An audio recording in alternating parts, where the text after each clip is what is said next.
Talvez você tenha feito constantemente estas perguntas. Onde posso encontrar refúgio num mundo cheio de conflitos? Ou, como e onde posso encontrar força para vencer nesse mundo que oferece tantas derrotas?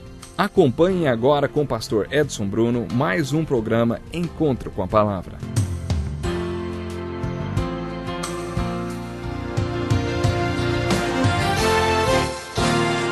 É uma alegria muito grande iniciar mais um Encontro com a Palavra, contando com a sua participação. Seja bem-vindo. Estamos estudando o capítulo 12 de Romanos, falando sobre a avaliação que nós, crentes em Jesus Cristo, devemos fazer de nós mesmos. Também estamos vendo o que Paulo tem a nos dizer sobre os dons espirituais. Que avaliação você acha que podemos fazer de nós mesmos? Preste atenção no versículo 16 do capítulo 4 de 1 Timóteo. Paulo estava treinando Timóteo para pastor, ou como pastor, e ele disse: atente bem para a sua própria vida e para a doutrina, quer dizer, a palavra de Deus, perseverando nesses deveres, pois, agindo assim, você salvará tanto a si mesmo quanto aos que o ouvem. Paulo estava dizendo a Timóteo: preste atenção na sua vida. Por isso, aquelas pessoas que dizem que devemos ignorar e não pensar em nós mesmos estão erradas. Paulo estava dizendo para Timóteo se olhar num microscópio, comparando-se com a palavra de Deus. Porque se fizermos isso sempre, estaremos salvando a nós mesmos e também levando outros à salvação. No capítulo 21 de João, lemos o registro de uma conversa que Jesus teve com Pedro na frente dos outros discípulos. Jesus contou para Pedro que ele teria o privilégio de ser crucificado de cabeça para baixo por causa do seu nome. Pedro reagiu a essa notícia perguntando a Jesus: Senhor, e quanto a ele? Pedro estava se referindo a João. E então Pedro ouviu o seguinte de Jesus: olha, se eu quiser que ele permaneça vivo até que eu volte, o que lhe importa? Quanto a você, siga-me. No Evangelho de Mateus, capítulo 22, Jesus disse a um perito da lei: ame o seu próximo como a si mesmo. O que Jesus estava ensinando tem a ver com amor próprio. Existe uma medida certa de amor próprio que devemos ter. Na segunda carta de Paulo aos Coríntios, capítulo 4, versículo 2, Paulo fala sobre recomendar-nos a consciência de todos diante de Deus. Isso se refere a você, pela graça de Deus, poder usar sua vida como um exemplo aos outros do que Deus pode fazer, como um troféu da graça de Deus. Pode até não parecer uma atitude muito humilde, mas, na verdade, somos o que somos pela graça de Deus, por isso não temos do que nos gabar. Agora vamos voltar ao capítulo 12 de Romanos e ler do versículo 9 ao 21. Preste atenção, diz assim: o amor deve ser sincero. Odeiem o que é mau. Apeguem-se ao que é bom. Dediquem-se uns aos outros com amor fraternal. Prefiram dar honra aos outros mais do que a si próprios. Nunca lhes falte o zelo, sejam fervorosos no espírito, sirvam ao Senhor. Alegrem-se na esperança. Sejam pacientes na tribulação, perseverem na oração. Compartilhem o que vocês têm com os santos em suas necessidades. Pratiquem a hospitalidade. Abençoem aqueles que os perseguem. Abençoem e não os amaldiçoem. Alegrem-se com os que se alegram, chorem com os que choram. Tenham uma mesma atitude uns para com os outros. Não sejam orgulhosos, mas estejam dispostos a associar-se a pessoas de posição inferior. Não sejam sábios aos seus próprios olhos. Não retribuam a ninguém mal por mal. Procurem fazer o que é correto aos olhos de todos. Façam todo o possível para viver em paz com todos. Amados, nunca procurem vingar-se, mas deixem com Deus a ira, pois está escrito: minha é a vingança, eu retribuirei, diz o Senhor. Ao contrário, se o seu inimigo tiver fome, dele de comer, se tiver sede, dele de beber. Fazendo isso, você amontoará brasas vivas sobre a cabeça dele. Não se deixem vencer pelo mal, mas vençam o mal com o bem. Podemos resumir o que Paulo falou nos versículos 3 a 8 com a expressão vida no corpo. Com base em tudo que já foi ensinado na carta aos Romanos, Paulo mostrou como o corpo de Cristo, a igreja no Novo Testamento, deve funcionar. Paulo estava falando sobre as impressões digitais invisíveis da Igreja de Jesus Cristo. Já falamos sobre isso quando estudamos o capítulo 2 do livro de Atos. A Igreja de Jesus Cristo é um organismo. Existem a Igreja local e a Igreja universal. Existem a Igreja invisível e a Igreja visível. No capítulo 2 de Atos, versículo 42, encontramos uma descrição da Igreja invisível e de suas impressões digitais visíveis. Aqueles que se converteram no dia do Pentecoste continuaram firmes no ensino dos apóstolos, na comunhão, no partir do pão e nas orações. Esta é uma marca da Igreja. Nos dedos da mão esquerda, a digital do polegar é o evangelismo. Foi assim que a Igreja foi organizada para implementar a grande comissão. Quando a Igreja nasceu no dia do Pentecoste, 3.000 pessoas foram evangelizadas e mais tarde 5.000 e depois milhares e milhares de pessoas. Esta é a impressão digital do polegar da Igreja visível, que confirma a existência da Igreja invisível. A marca do dedo indicador da mão esquerda é o ensino. Eles permaneceram no ensino dos apóstolos. A Igreja foi orientada a ensinar. Isso também tem a ver com a grande comissão. Portanto, vão e façam discípulos de todas as nações, batizando-os em nome do Pai, e do Filho e do Espírito Santo, ensinando-os a obedecer a tudo o que eu lhes ordenei. Portanto, eles sabiam que tinham que ensinar. Fazia parte da grande comissão.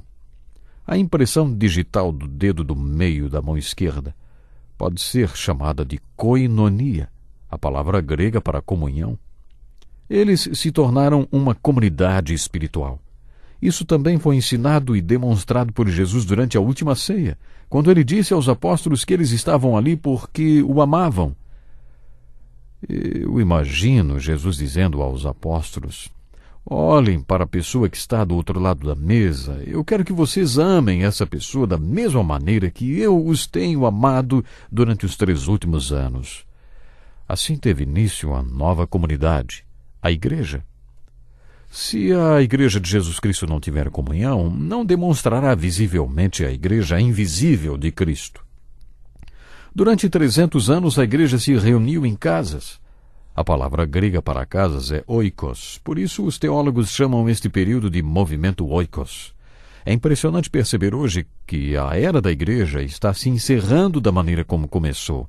Em todo o mundo existem exemplos empolgantes do que os teólogos chamam de movimentos oikos.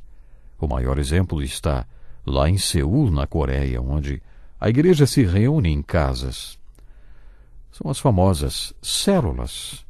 O pastor Cho reúne-se às quartas-feiras com cerca de 29, 30 mil líderes para lhes entregar o desafio da semana, o qual eles levam para suas igrejas domiciliares, para os seus grupos oikos, seus pequenos grupos. Veja bem, se não houver os pequenos grupos e as pessoas se reunirem apenas em grandes templos com centenas de outras pessoas, todas sentadas em fileiras, olhando sempre para a frente, o que acontece com a koinonia, a comunhão entre elas? É difícil obter a comunhão em grandes multidões. O diabo quer impedir esta comunhão porque ela é uma força. A comunhão é uma força muito importante dentro da Igreja. Esta comunhão é uma das marcas visíveis da Igreja. Certa vez ouvi a seguinte ilustração de 2 porcos-espinhos que tinham se casado. Você já imaginou? Como sabe como os porcos-espinhos se abraçam, hein? Você sabe me dizer? Com muito, mas muito cuidado, não é? Para que um não espete o outro. Mas eles tinham 2 opções. Podiam passar frio durante o inverno, ou se abraçarem e correrem o risco de se espetarem um ao outro. A moral desta história é muito clara. Existe um risco de nos espetarmos quando nos aproximamos uns dos outros em busca de calor. Mas isso não deve nos impedir de busca de comunhão. Não deve nos impedir de buscar a comunhão. A impressão digital do dedo do meio da mão esquerda é a comunhão ou a koinonia. A marca do dedo anular da mão esquerda é adoração e amor por Cristo. Eles expressavam o seu amor por Cristo e isto é adoração. A marca do dedo mindinho da mão esquerda é a oração, portanto as impressões digitais a partir do polegar são Evangelismo, ensino, comunhão, o partir do pão, adoração e oração. E no capítulo 12 de Romanos, no capítulo 12 de 1 Coríntios e no capítulo 4 de Efésios, bem como em outras passagens, temos as impressões digitais visíveis da mão direita, da igreja visível. No dedo polegar, unidade. Paulo enfatizou que a igreja funciona como o corpo humano em unidade. A impressão digital do dedo indicador é a diversidade. A unidade sem diversidade é uniformidade. E não é isso que Deus quer para a igreja. Devemos celebrar nossa diversidade e não eliminá-la. Por isso, cada um é cada um, indivíduo distinto e único, diferente, e ainda assim funcionando com outras pessoas também diferentes entre si, mas em unidade. Portanto, a marca do polegar da mão direita é unidade, do indicador, diversidade, e do dedo do meio, pluralidade. A igreja é marcada pela pluralidade, liderança com pluralidade. A igreja no Novo Testamento sempre tinha um pastor. A ideia de todos os membros estarem reunidos como um ministério vem do Novo Testamento. Por isso, a pluralidade é um conceito importante da mão direita, nesse caso aqui. Depois vem a impressão digital do dedo anular da mão direita. Consideração de uns para com os outros. Consideração corresponde à marca do dedo anular da mão direita. Na mão esquerda, o dedo anular representa amor por Jesus. Na direita, amor uns pelos outros. No dedo mindinho da mão direita, encontramos a marca da igualdade. As Escrituras enfatizam que cada membro da igreja é igualmente importante aos olhos de Deus. Eles podem não ter a mesma função nem o mesmo ministério, mas têm o mesmo valor na contribuição que cada um dá à igreja. Todos são igualmente importantes para o cabeça da igreja. E quem é o cabeça da igreja? É Jesus Cristo.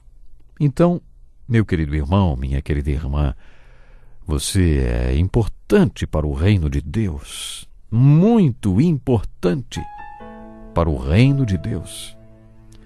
Que pena que o nosso tempo já está terminando hoje, mas eu gostaria de lhe convidar para o próximo encontro com a palavra, quando vamos continuar descobrindo coisas incríveis para o nosso crescimento espiritual.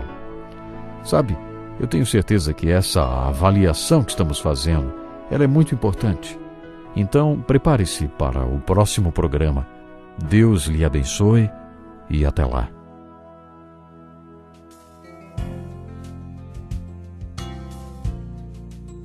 Que lição importantíssima. Obrigado, pastor Edson Bruno. Prezado ouvinte, coloque em prática o que você ouviu aqui. Sem dúvida, sua vida será grandemente abençoada. Este é um estudo escrito pelo Dr. Dick Woodward, na voz do pastor Edson Bruno. Escreva-nos e solicite o material. Nosso endereço é Encontro com a Palavra, Caixa Postal 2011, CEP 89201-970, Joinville, Santa Catarina. Até o nosso próximo encontro com a Palavra.